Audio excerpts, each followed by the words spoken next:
ఎందుకంటే కలంతో ఏదైనా సాధించవచ్చు.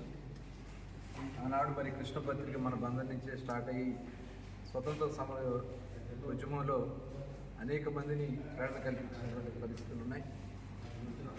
ఇవాళ పత్రికా రంగంలో చాలా మార్పులు వచ్చినాయి. ఇదివరకు ఏంటంటే తెల్లారి పేపర్ వచ్చే వరకు ఎదురు చూస్తూ కూర్చున్నాడు. తెల్లవారుజామున వెళ్ళి చాలాసార్లు బస్ స్టాండ్ దగ్గర పేపర్ కొనుక్కున్నటువంటి సందర్భాలు కూడా ఉన్నాయి. కానీ ఇవాళ మన సెల్ ఫోన్లోనే వితిన్ సెకండ్స్ వచ్చేస్తారు. మరి ఇటువంటి పరిస్థితుల్లో ఒక పేపర్ నడపాలంటే సామాన్య విషయం కాదు. మరి ఎన్ని ఒడిదొడుకులున్నా మరి పేపర్ నడుపుతూ వార్తలు, ముఖ్యంగా స్థానిక వార్తలు, ఎందుకంటే సాయంత్రం అప్పుడు జనతా పేపర్ వచ్చింది, ఈవినింగ్ పేపర్ ఉంటుంది, జనతా బాబ్జీ గారు. ఇట్లా అన్నీ కూడా కాలగర్భంలో అన్నీ చాలా వరకు తెలిసిపోయింది, తగ్గిపోయింది.